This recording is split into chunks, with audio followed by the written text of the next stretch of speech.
Good afternoon. Hello స్వతంత్ర live షోకి స్వాగతం. నేను మీ లావణ్య. ఈరోజు మన చేతిలో స్మార్ట్ ఫోన్ ఉంటే చాలు. లోన్ కావాలన్నా, షేర్ మార్కెట్లో పెట్టుబడి పెట్టాలన్నా, మ్యూచువల్ ఫండ్స్ కొనాలన్నా అన్నీ ఒక్క క్లిక్తో జరిగిపోతున్నాయి. డిజిటల్ విప్లవం వల్ల ఆర్థిక లావాదేవీలు చాలా సులువయ్యాయి. అయితే నాణేనికి ఇంకో వైపు ఉన్నట్లే ఈ యాప్ల వెనుక పెద్ద ఎత్తున మోసాలు, స్కామ్లు కూడా వెలుగు చూస్తున్నాయి. తక్కువ వడ్డీకే లోన్ ఇస్తామని చెప్పి బ్లాక్మెయిల్ చేసే నకిలీ లోన్ యాప్లు, రాత్రికి రాత్రే డబ్బులు అవుతాయని ఆశ చూపే ఫేక్ ట్రేడింగ్ యాప్లు సామాన్య మధ్యతరగతి ప్రజల జీవితాలను రోడ్డున పడేస్తున్నాయి. మరి ఈ ఫైనాన్షియల్ యాప్స్ నిజంగా సామాన్యులకు ఒక వరమా, లేక అదొక పెద్ద స్కామా? అసలైన యాప్లను, నకిలీ యాప్లను గుర్తించడం ఎలా? సైబర్ నేరగాల బారిన పడకుండా మన కష్టజీతాన్ని ఎలా కాపాడుకోవాలి? వీటన్నిటి గురించి మనకు వివరించడానికి, సామాన్య పెట్టుబడిదారులకు దిశానిర్దేశం చేయడానికి ఈరోజు మన స్టూడియోలో ఉన్నారు ప్రముఖ ఆర్థిక నిపుణులు రమేష్ గారు. నమస్తే అండి. 14 సంవత్సరాలుగా ఫైనాన్స్ రంగంలో మంచి అనుభవం ఉన్న చార్టెడ్ అకౌంట్ రమేష్ గారితో మాట్లాడి మరిన్ని విషయాలు తెలుసుకుందాం. వెల్కమ్ టు హలో స్వతంత్ర షోస్. నమస్తే అండి. నమస్తే రమేష్ గారు, ముందుగా మీరు ఫైనాన్షియల్ ఎక్స్పర్ట్ కాబట్టి ముందుగా చెప్పండి, ప్రస్తుతం మార్కెట్లో వేల సంఖ్యలో కూడా ఫైనాన్షియల్ అలాగే లోను, స్టాక్ మార్కెట్ యాప్స్ అందుబాటులో ఉన్నాయి. వీటిని మనం సామాన్యుడికి దొరికిన అవకాశంగా చూడాలా, లేక ప్రమాదకరమైన హెచ్చరికగా భావించాలంటారా? అంటే ఒక రకంగా చూసుకుంటే కనుక మనం ఒక 10 ఏళ్ళ బ్యాక్ వెళ్తే ఆ టైంలో ఒక అప్పు తీసుకోవాలన్నా, లేకపోతే ఇందులోని ఇన్వెస్ట్మెంట్ పెట్టుబడి పెట్టాలన్నా కూడా మనకి ఎట్లా పెట్టాలన్న దానికి దగ్గరలో ఉన్న బ్యాంక్ని సంప్రదించడము, లేకపోతే తెలిసిన స్టాక్ మార్కెట్ బ్రోకర్ దగ్గరికి వెళ్ళి చేయడము, ఇట్లాంటివి చేసేవాళ్ళం.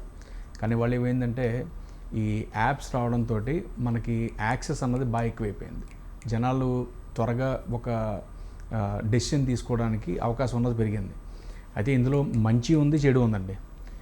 అయితే మనం జాగ్రత్తగా చూసుకోవాల్సింది ఏంటంటే, కీడించి మేలించాలన్నట్టు మనం ఎవరి దగ్గరైనా ఇన్వెస్ట్మెంట్ పెట్టాలనుకుంటున్నప్పుడు ఒకటికి 2 సార్లు ఆలోచించి ఆ నిర్ణయం తీసుకునే ముందర ఆ యాప్ అసలు రిజిస్టర్డ్ లేకపోతే కరెక్ట్ అయిన యాపా కాదా అన్నది చెక్ చేసుకుని దాని తర్వాత మనం ఇన్వెస్ట్మెంట్ చేస్తే మంచిది.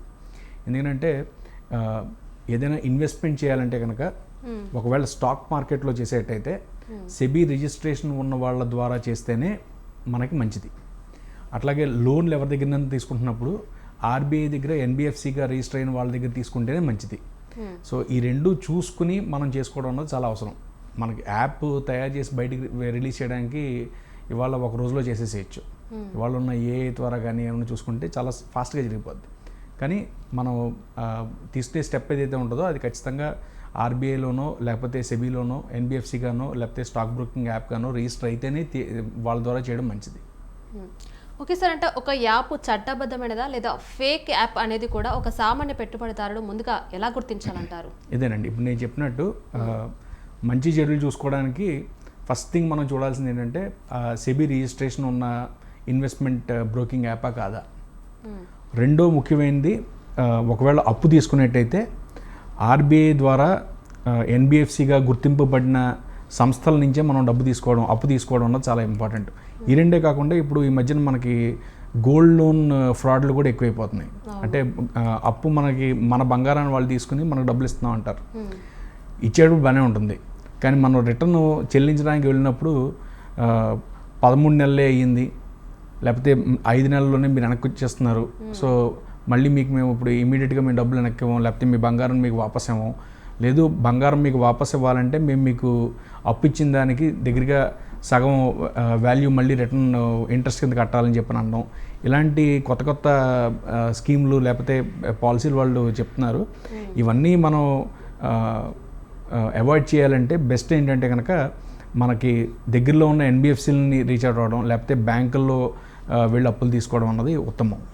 ఓకే సార్, అంటే గూగుల్ ప్లే స్టోర్ లేదా యాపిల్ యాప్ స్టోర్లో ఉండే అన్ని యాప్లు సురక్షితమైనవేనా, లేకపోతే వాటిని గుడ్డిగా నమ్మొచ్చు అంటారా? అసలు కాదని నమ్మకూడదండి. ఎందుకంటే ఇప్పుడు గూగుల్ ప్లే స్టోర్లో కానీ యాపిల్ ప్లే స్టోర్లో కానీ నేనైనా ఒక కొత్త యాప్ క్రియేట్ చేసి పెట్టేయచ్చు. ఒక యాప్ క్రియేట్ చేసి పెట్టడానికి సొంతంగా ఖచ్చితంగా ఆర్బీఐలో రిజిస్టర్ అయిన వాళ్ళు లేకపోతే ఇంకొకళ్ళు మాత్రమే చేయాలి అన్న రిక్వైర్మెంట్ లేదు. ఇవాళ ఏమైందంటే మనకున్న గ్లోబలైజేషన్ వల్ల నేను భారతదేశంలో కూర్చుని ఎక్కడో ఆఫ్రికాలో కూర్చుని అక్కడి నుంచి నేను ఒక యాప్ క్రియేట్ చేసి అప్లోడ్ చేసినట్టు కూడా మనం సృష్టించవచ్చు. అది భారతదేశంలో రన్ అయ్యేలాగా కూడా చేయొచ్చు. సో ఇలాంటి పరిస్థితులు ఉన్నప్పుడు మనం ఖచ్చితంగా దాని గురించి క్షుణ్ణంగా పరిశీలించి దాని తర్వాత దాంట్లో మనం ఇన్వెస్ట్మెంట్ చేయడమో లేకపోతే ఈ అప్పులు తీసుకోవడం అన్నది చూడడం మంచిది. ఓకే సార్, అంటే ఇప్పుడు తక్షణ రుణాలు అంటే ఇన్స్టెంట్ లోన్స్ ఇస్తామంటూ కూడా కొన్ని యాప్స్ కనిపిస్తూ ఉంటాయి. అంటే ఆ యాప్స్ వెనుక ఉన్న అసలు మాయాజాలం ఏంటి, మరి వాటి వడ్డీ రేట్లు సాధారణ బ్యాంకుల కంటే ఎంత భిన్నంగా ఉంటాయని చెప్పొచ్చు? సో సాధారణంగా మనకి అప్పు అన్న చూస్తేనండి మహా అయితే బ్యాంకుల పరంగా మనం వెళ్తే ఏ 12%, 18%, ఇంకా అంతకంటే ఎక్కువ పోతే కనుక 24% వరకు వడ్డీ రేట్లు ఉండే అవకాశాలు ఉంటాయి. కానీ ఈ యాప్ల ద్వారా తీసుకునే చోట ఎక్కడైనా చూస్తే కనుక ఆ రేట్లు ఉండవండి మీకు అసలు. అవన్నీ చాలా హెవీగా ఇంట్రెస్ట్ లేకపోతే ఈ వడ్డీలు అన్నవి ఛార్జ్ చేయడం అన్నది జరుగుతుంటుంది. ప్రాసెసింగ్ ఫీజులు అని చెప్పిన ముందరే జనాల దగ్గర డబ్బులు తీసుకోవడం అనేది జరుగుతూ ఉంటుంది. సో ఇవన్నీ మనం ఒకసారి క్షుణ్ణంగా పరిశీలిస్తే ఒక ఎన్బిఎఫ్సి దగ్గరికి వెళ్ళినా లేకపోతే ఒక బ్యాంక్ దగ్గరికి వెళ్ళినా మనకుండే రేట్లకి ఆ పర్టికులర్ యాప్ల ద్వారా వెళ్తే వచ్చే రేట్లు కూడా మనం మొత్తం పేమెంట్ చేసేది చూస్తే కనుక కనీసం ఒక 36 నుంచి 48% వరకు వెళ్ళిపోతుందండి. అంటే దగ్గరగా 50% మనం ఇంట్రెస్టే కడుతున్నట్టు. అసలు దానికి పైబడి ఒకవేళ మనం రీపేమెంట్ సరిగ్గా చేయకపోతే, టైంకి చెల్లించకపోతే కనుక వాళ్ళు ఛార్జ్ చేసే పెనాల్టీలు ఏవైతే ఉంటాయో అసలు మనం బయట చూస్తున్న మార్కెట్లో చాలామంది బయటకు వచ్చి దాని గురించి బాధను వ్యక్తపరచడానికి కారణం ఏంటంటే ఆ రేట్లన్నీ కూడా మామూలు సామాన్యులు భరించేలాగా అసలు ఉండవు. అందుకని చెప్పినే మనం ఎవరి దగ్గర అప్పు తీసుకుంటున్నాం అన్నది కూడా చాలా ఇంపార్టెంట్. ఓకే సార్, అంటే ఈ మధ్య కాలంలో కూడా లోన్ యాప్స్ వల్ల, వేధింపుల వల్ల కూడా చాలా మంది ఆత్మహత్యలు చేసుకుంటున్నారని మనం వింటూనే ఉన్నాం. ఈ యాప్స్ మన ఫోన్ డేటాను కావచ్చు, అలాగే కాంటాక్ట్స్ని ఎలా యాక్సెస్ చేస్తాయి, దీని నుండి మనం ఎలా జాగ్రత్త పడాలంటారు మరి? ఇది నేను పర్సనల్గా ఒక ఎగ్జాంపుల్ కూడా తీసుకుని చెప్పగలనండి. ఇన్ఫ్యాక్ట్ ఇది మేము తమిళనాడులో ఒక కేసు చూసాము. ఒక ట్యాక్సీ డ్రైవర్ అనమాట అబ్బాయి. ఎలాగో తెలిసి అప్పు దొరుకుతోంది అని చెప్పని తెలిసేటప్పటికి ఏదో ఇంట్లో అవసరం ఉండి తీసుకున్నాడు. ఒక ₹1,00,000 2,00,000 అప్పు తీసుకున్నాడు. దానికి రీపేమెంట్ అతను పాపం చాలా సిన్సియర్గా 9 నెలలు నెల వచ్చే వడ్డీ కానివ్వండి, ప్రిన్సిపల్ కానివ్వండి అసలు అన్నీ కట్టేస్తూనే వస్తున్నాడు. 9 నెలల్లో అయిపోతుందని అనుకున్నారు, లోన్ అయిపోతుంది అనుకున్నారు. కానీ 9వ నెల మళ్ళీ వాళ్ళు ఫోన్ చేసి ఎక్కడి నుంచో పంజాబ్ నుంచి ఫోన్ చేస్తూ ఉంటారు, లేకపోతే ఇంకొక హర్యానా నుంచి ఫోన్ చేస్తూ ఉంటారు. అసలు ఇతని నంబర్ వాళ్ళకి ఎలా వెళ్ళింది అన్నది ఎవరికి తెలియదు. అలా పీడించుకుంటూ అతను కట్టేసిన దాన్ని కాకుండా ఎడిషనల్గా ఒక మళ్ళీ ఆ ₹1,00,000 ఒరిజినల్ అమౌంట్ ఎంత తీసుకున్నాడో మళ్ళీ అంత అమౌంట్ చెల్లిస్తేనే కానీ అతను వదలలేదన్నమాట. సో ఇవన్నీ కూడా స్కామ్స్ బేసికల్గా. సో వీటిని మనం అవాయిడ్ చేయడానికి ఎంతవరకు పాసిబిలిటీ ఉంది అని అడిగితే కనుక బెస్ట్ మనం లోన్లు తీసుకోవడం అన్నది రిజిస్టర్డ్ ఎన్బిఎఫ్సీల దగ్గర తీసుకోవడం. మనకి ఏదో ఒక బటన్ నొక్కితే డబ్బులు వచ్చేస్తున్నాయి, నా అకౌంట్లో పడిపోతున్నాయి కదా అలాంటివి నమ్మకూడదు అన్నది మంచిది కాదు అసలు. దానికి వెళ్ళకుండా మనం ఏదైతే రెగ్యులర్ ప్రాసెస్ ఉంటుందో, ఇప్పుడు ఎన్బిఎఫ్సీలు కూడా మనకి ఫోన్లోనే మనకి లోన్ ప్రొవైడ్ చేసే ఫెసిలిటీస్ వచ్చాయి. కాకపోతే వాళ్ళంత క్లిక్ ఆఫ్ బటన్లో డబ్బులు ఇచ్చేసినట్టు ఎవరు చేయట్లేదు ఇప్పుడు అసలు. మనం లోను అప్లికేషన్ పెడితే కనుక ఒక ఐసిఐసిఐ బ్యాంక్కి మనం అప్రోచ్ అయ్యామనుకుందాం, లేకపోతే వేరే ఎవరో ఒకళ్ళ ఎన్బిఎఫ్సికి అప్రోచ్ అయ్యాం. వాళ్ళు ఏం చేస్తారంటే ప్రాసెస్ మనకి అప్రూవల్ వచ్చినా కూడా వాళ్ళు ఒకసారి మళ్ళీ కన్ఫర్మేషన్ చేసుకుంటారు మన దగ్గర నుంచి. మనకంటూ ఒక రిలేషన్షిప్ మేనేజర్ ఉంటారు. సో వాళ్ళ ద్వారానే మనకి లోన్ డిస్బర్స్మెంట్ అన్నది చేస్తారు. ఉత్తపుణ్యాన అలాగా క్లిక్ చేసిన వెంటనే డబ్బులు మన అకౌంట్లోకి అయితే ఎవరు వేయట్లేదు ఇక్కడ. సో అలాంటివి అవాయిడ్ చేసుకుని రెగ్యులర్ ప్రాసెస్లో అప్పు తీసుకునే ఏదైతే ఉంటుందో అది మనం ఫాలో అవ్వడం మంచిది అసలు. Okay sir. సార్ మీరు ముందుగా చెప్పినట్టుగానే అంటే ఆర్బీఐ గుర్తింపు పొందిన అలాగే ఎన్బిఎఫ్సి యాప్లకు చట్టవిరుద్ధమైన యాప్లు కూడా తేడా ఏంటి అంటారు? అంటే ఒకటండి, మనం యాప్ని చూసినప్పుడు మనకి ఏం తెలియకపోవచ్చు. కాకపోతే ఏంటంటే ఆ యాప్లో మీరు ఇన్ఫర్మేషన్ ఆ యాప్ గురించి అబౌట్ అస్ అని కానీ ఒక ట్యాబ్ ఖచ్చితంగా ఉంటుంది. ఏ యాప్ అయినా కానీ ఖచ్చితంగా ఉంటుంది అది. ఆ అబౌట్ అస్లోకి వెళ్ళినప్పుడు మీకు ఎవరైతే వెనకాల ఉన్న కంపెనీ ఎవరు అన్నది మనకి నేమ్ బయటపడుతుంది. ఆ వ్యవస్థాపకులు ఎవరో లేకపోతే ఆ కంపెనీ పేరు ఏంటి అన్నది మనకు క్లియర్గా తెలుస్తుంది. దాన్ని తీసుకుని మనం గూగుల్లో సెర్చ్ చేసినా లేకపోతే ఏదైనా ఎన్బిఎఫ్సి పోర్టల్ ఉంటుందన్నమాట, మనకి ఆర్బీఐ పోర్టల్ ఉంటుంది. ఆ పోర్టల్లో అది రిజిస్టర్డ్ ఎన్బిఎఫ్సియా కాదా అని చెక్ చేసుకోవడం, లేకపోతే కనుక ఈ స్టాక్ బ్రోకింగ్ యాప్స్ ఏవైతే ఉన్నాయో అవి సెబీ నుంచి లైసెన్స్ పొందిన స్టాక్ బ్రోకింగ్ యాప్స్ అయితేనే మనం ఇన్వెస్ట్ చేయాల్సి వస్తుంది. సో అలాంటిది కూడా మనం సెబీలో రిజిస్టర్ అయిన ఆ నంబర్ ఏదైతే ఉందో అది చెక్ చేసుకోవడం, ఇవి చేయడం వల్ల బేసిక్ ఫిల్టరింగ్ మనమే చేసుకోవచ్చు. అది ఇవి చేసుకున్న తర్వాత మనం ఇన్వెస్ట్మెంట్ పెట్టడం అన్నది ఉత్తమం. అలా కాకుండా ఇప్పుడు ఈ చైనా యాప్లు మీరు ఇందాక అన్నట్టు ఖచ్చితంగా వాటికి ఈ సెబీ రిజిస్ట్రేషన్ కానీ లేకపోతే ఈ ఎన్బిఎఫ్సి లైసెన్సులు కానీ వాళ్ళకి ఉండవు. ఎందుకంటే మనకి 2-3 సంవత్సరాల క్రితం ఆర్బీఐ చాలా స్ట్రిక్ట్ రూల్స్ తీసుకొచ్చారండి. ఏంటంటే ఎన్బిఎఫ్సిగా రిజిస్టర్ అవ్వాలంటే ఫస్ట్ మన భారతదేశంలోంచే డబ్బు సరఫరా అవ్వాలి ఎవరికైనా అప్పు వెళ్ళాలంటే. అలాంటిది బయట దేశాల నుంచి మనకి ఇండియాలో ఉన్న ప్రజలకి అప్పులు ఇవ్వడం అన్నది అసలు దాన్ని కంప్లీట్గా అరికట్టాలని చెప్పి కంప్లీట్గా ఆ యాప్స్ అన్ని బ్యాన్ చేశారు. అయినా కానీ వేరే వేరే మార్గాల ద్వారా వాటిని సోషల్ మీడియా ద్వారానో ఇంకో వేరే పద్ధతుల్లోనో మన భారతదేశంలో ఉన్న ప్రజలకి ఏదో రకంగా స్కామ్స్లో ఇరికించాలనే ఉద్దేశంతో రకరకాల ప్రయత్నాలు అయితే జరుగుతున్నాయి. అవి మనం ఎట్లా అరికట్టాలంటే ఇదే పద్ధతి. ఏ యాప్ అయినా కానీ దానికి బ్యాక్గ్రౌండ్లో ఒక మనిషి యొక్క లేకపోతే ఒక సంస్థ యొక్క డీటెయిల్స్ ఉంటాయి. అది మనం చెక్ చేసుకోవడం ఉత్తమం. ఓకే సార్, ఇప్పుడు యూట్యూబ్ కావచ్చు, అలాగే ఇన్స్టాగ్రామ్లో కావచ్చు 5,000 రూపాయలు సంపాదించండి రోజుకు అంటూ కూడా వచ్చే ట్రేడింగ్ యాప్ ప్రకటనలు నిజమే అంటారా? ఒకవేళ సామాన్యులు వీటిని నమ్మి ఎలా మోసపోతున్నారు అంటున్నారు? వాటిని ఏవి నమ్మద్దండి. ఇన్ఫ్యాక్ట్ ట్రేడింగ్ పక్కకి అంత ఈజీగా అసలు సామాన్యులు అయితే వెళ్ళకూడదు. ఎందుకంటే స్టాక్ మార్కెట్లో 2 రకాలు ఉంటాయండి. ఒకటి ఏదో ఒక సంస్థలో ఎక్విటీ ఇన్వెస్ట్మెంట్ చేసుకోవడం, లేకపోతే డిబెంచర్లు కొనుక్కోవడం, లేకపోతే వేరే వేరే సెక్యూరిటీస్ ఏవైతే వాళ్ళు అమ్ముతున్నారో వాటిలో ఇన్వెస్ట్ చేసుకోవడం. అవన్నీ ప్రాబ్లం లేదు. కానీ ఈ ఇంట్రాడే ట్రేడింగ్ అని పొద్దున్న డబ్బులు పెడితే సాయంత్రానికి మీకు పెట్టిన దానికి రెండు రెట్లు వస్తుందని చెప్పడం, లేకపోతే ఆప్షన్స్ అండ్ ఫ్యూచర్స్ అని, ఇవన్నీ కూడా చాలా నైపుణ్యత వచ్చిన తర్వాత ఎవరో చేశారు కదా వాళ్ళకి డబ్బులు వచ్చాయి కదా అని చెప్పి నేను కూడా చేశాను అనుకోండి, నక్కని చూసి పులిని చూసి నక్క వాతెట్టుకున్నట్టు అనమాట అది. సో అలాంటిది మనం అవాయిడ్ చేయడం చాలా అవసరం. 5,000 పెడితే 10,000 వచ్చేస్తున్నాయి అని చెప్పడం చాలా ఈజీ, కానీ అది జరిగేది కాదు. అది ఓకే, అంటే అలాంటివి నమ్మకూడదు అని అసలు నమ్మకూడదు అని చెప్తాను నేను. ఓకే సార్, ఇప్పుడు మనం చూస్తున్న సెబీ రిజిస్టర్ బ్రోకర్ యాప్స్, అలాగే ఉదాహరణకు జెరోదా, గ్రో, ఏంజల్ 1 వంటివి ఉన్నాయి కదా, వాటి ద్వారా పెట్టుబడి పెట్టడం ఎంతవరకు సురక్షితం అంటారు? వాటిలో కూడా ఏమైనా హిడెన్ రిస్క్లు ఉంటాయంటారా? ఒకటండి, first thing investment, equity investment అన్నది రిస్క్తో కూడుకున్నది. మీరు అన్నట్టు జెరోదా కానివ్వండి, గ్రో కానివ్వండి, ఏంజల్ 1 వీళ్ళందరూ కూడా రిజిస్టర్డ్ స్టాక్ బ్రోకర్స్. వాళ్ళు మనకి ఇదివరకు మాన్యువల్గా ట్రేడింగ్ జరిగేదాన్ని ఒక యాప్ ద్వారా మన ముందరికి చాలా ఈజీగా తీసుకొచ్చారు. అది మంచిదే, కానీ మనం చూసుకోవాల్సింది ఏంటంటే ఆ ఇన్వెస్ట్మెంట్ పెట్టేటప్పుడు అందులో అసలు ఆ కంపెనీలో డబ్బులు పెడితే రిస్క్ ఎంత ఉందన్నది మనం సొంతగా అవగాహన చేసుకోవాలి.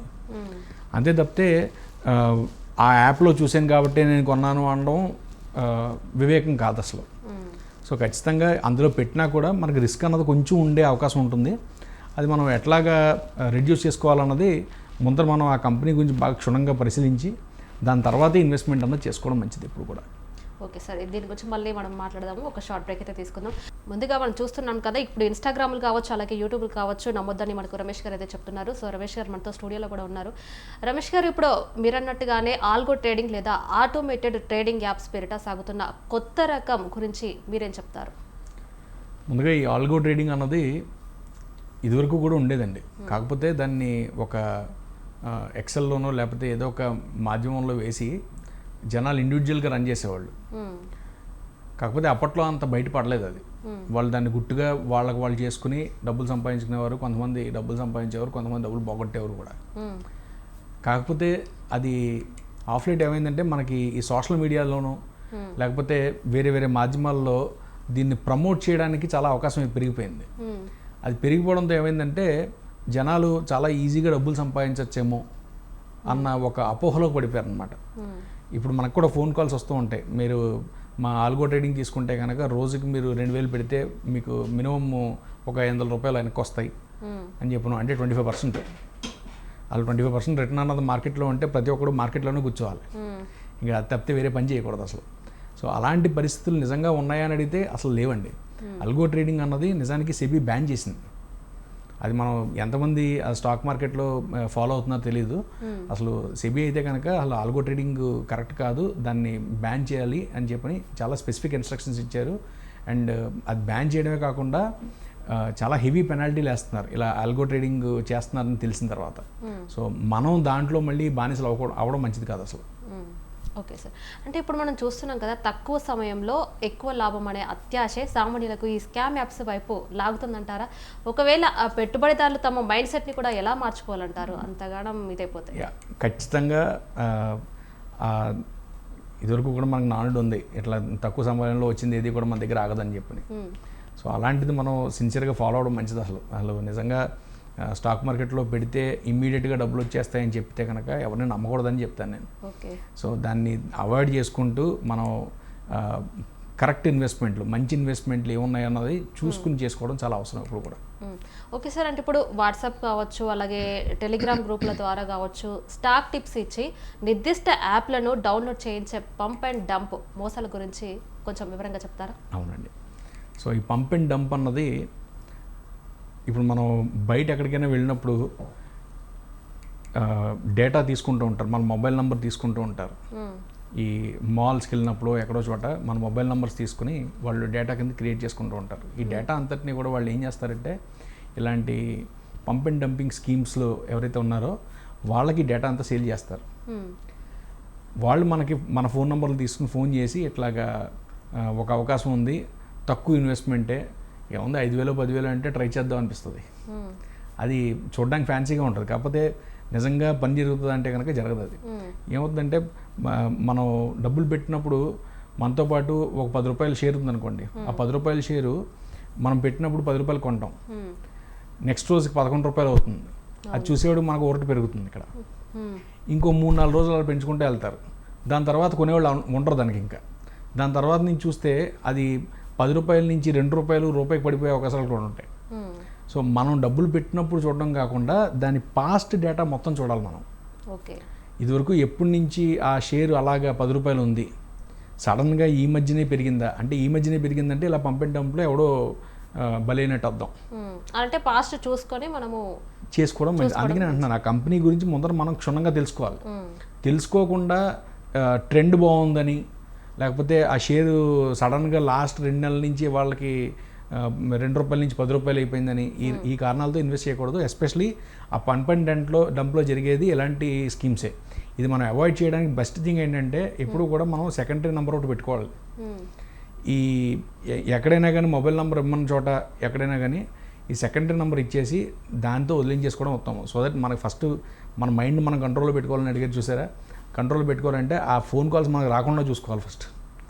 అది రాకుండా చేసుకోవడానికి బెస్ట్ థింగ్ ఏంటంటే ఆల్టర్నేటివ్ నెంబర్ ఇచ్చేసి దాన్ని పక్కన పెట్టాడు మంచిది అసలు.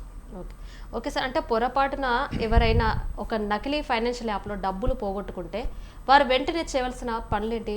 ఇప్పుడు చాలా మంది చూస్తూ ఉన్నాం మనం, సడన్గా డబ్బులు ఫోన్లో అకౌంట్లో నుంచి పోతున్నాయి, కొందరికి తెలియకుండా కూడా బ్యాంక్ దగ్గర చుట్టూ తిరుగుతూ ఉంటారు. సో వాళ్ళకి మీరు సింపుల్ అండి, భారతదేశం సెంట్రల్ గవర్నమెంట్ కానివ్వండి, స్టేట్ గవర్నమెంట్ కానివ్వండి, అందరూ కూడా మనకి ఈ సైబర్ క్రైమ్స్ నుంచి చాలా అవేర్నెస్ క్రియేట్ చేశారు. ఇన్ఫ్యాక్ట్ మనకి అక్రాస్ ది కంట్రీ 1930 అని చెప్పి ఒక టోల్ ఫ్రీ నెంబర్ కూడా ఏర్పాటు చేశారు. ఏ స్టేట్లో జరిగిన ఫినాన్షియల్ ఫ్రాడ్స్, ఇలాంటి సైబర్ ఫ్రాడ్స్ ఏవైతే ఉంటాయో వాటిని అడ్రస్ చేయడానికి central government along with state government, ఆ పర్టికులర్ స్టేట్ గవర్నమెంట్ తోటి కలిసి క్రియేట్ చేసిన ఒక స్కీమ్ అనమాట ఇది. అంటే ఒక సెక్యూరిటీ సిస్టమ్ ఇది. సో అందులో మనకు జరిగిన తక్షణమే ఏదైనా ఫ్రాడ్ జరిగింది, నా అకౌంట్ నుంచి డబ్బులు పోయాయి జరిగిన వెంటనే ఫస్ట్ థింగ్ మనం చేయాల్సింది ఏంటంటే ఆ 1930కి కాల్ చేయడం అన్నది ఉత్తమం.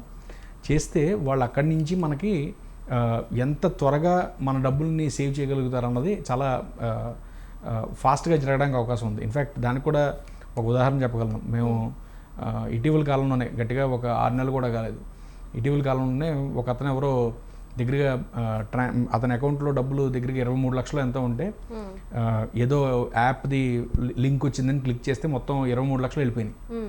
ఆ 23 లక్షలు వెళ్ళిపోయిన తర్వాత అది వారం రోజులు అయిపోయిందండి. వారం రోజులు అయిపోవడంతో ఏమైందంటే ఇమ్మీడియట్గా ఒకవేళ అది తెలియజేసి ఉంటే కనుక దాన్ని ఎంతవరకు మ్యాక్సిమం రాబట్టడానికి ట్రై చేసేవాళ్ళు సైబర్ క్రైమ్ డిపార్ట్మెంట్ వాళ్ళు. కాకపోతే వారం రోజులు అయిపోయేటప్పటికి వాళ్ళు గట్టిగా 15 లక్షలే రికవర్ చేయగలిగారు. అంటే ఆడిట్ ట్రైల్ మొత్తం, ఆ ఫైనాన్షియల్ ట్రైల్ ఏదైతే ఉంటుందో మొత్తం తీయాల్సి వస్తుంది. అది తీసి దాని నుంచి ఇతనికి మళ్ళీ డబ్బులు రిటర్న్ ఇవ్వడానికి సమయం పడుతుంది. అదే ఇలాంటి సంఘటనలు జరిగినప్పుడు తక్షణమే మనం 1930కి ఫోన్ చేసి చెప్తే కనుక అప్పుడు మనకి డబ్బులు ఇమీడియట్గా రికవర్ చేసుకోవడానికి అవకాశం ఉంటుంది. దానికంటే మోస్ట్ ఇంపార్టెంట్ థింగ్ ఏంటంటే, అసలు ఇదంతా జరగడానికి కారణం ఏంటండి, ఇవాళ మన మొబైల్ నంబర్ అన్నది యూపీఐలో లింక్ అయిపోతుంది. మన బ్యాంక్ అకౌంట్స్ యూపీఐలో లింక్ అవుతున్నాయి. సో ఈ బ్యాంక్ అకౌంట్ యూపీఐలో లింక్ అవ్వడం వల్ల అక్కడి నుంచి అమౌంట్ ఇమీడియట్గా డిడక్ట్ అవ్వడానికి అవకాశాలు పెరుగుతున్నాయి. దాన్ని అవాయిడ్ చేయడానికి ఉన్న ఒక బెస్ట్ సొల్యూషన్ ఏంటంటే, ఒకవేళ మనకి 2-3 బ్యాంక్ అకౌంట్స్ ఉంటే ఇవాళ మనం 2-3 బ్యాంక్ అకౌంట్స్ కూడా మనం యూపీఐలో లింక్ చేస్తున్నాం. దాని బదులు ఒక అకౌంట్ని మాత్రమే యూపీఐకి లింక్ చేసి అందులో చాలా తక్కువ అమౌంట్ ఉంచుకోవాలి. మనం రోజువారీ ట్రాన్సాక్షన్ చేసుకోవడానికి 5,000 10,000 ఎంత కావాలో అంతవరకు మాత్రమే ఆ అకౌంట్లో ఉంచుకుని మిగతావన్నీ వేరే అకౌంట్లో మెయింటైన్ చేసుకున్నారనుకోండి, ఒకవేళ ఏమన్నా మనం పొరపాటున ఏదైనా లింక్ క్లిక్ చేసినా కూడా మ్యాక్సిమం పోయేది 5,000 10,000. అంతకు మించి మనకు రిస్క్ బడ్డెన్ ఉండదు. మిగతా డబ్బు అంతా మన సేఫ్గా వేరే అకౌంట్లో ఉంటాయి. సో ఇలాంటి జాగ్రత్తలు తీసుకోవడం చాలా అవసరం. Okay sir, okay. టెక్నాలజీ అనేది మన జీవితాలను సులభతరం చేయడానికి ఉపయోగపడాలి, కానీ మన జీవితాలను రోడ్డు పడేసే స్కామ్లకు అది దారి తీయకూడదు. ఆర్థిక మోసాల గురించి chartered accountant, financial expert Ramesh గారు చెప్పిన విషయాలు స్వతంత్ర టీవీ వ్యూవర్స్కి ఉపయోగపడతాయని ఆశిస్తూ మా షోకి వచ్చినందుకు థ్యాంక్ యూ సార్. మరిన్ని మంచి టాపిక్స్తో హలో స్వతంత్ర లైవ్ షోలో మళ్ళీ కలుద్దాం. చూస్తూనే ఉండండి స్వతంత్ర టీవీ.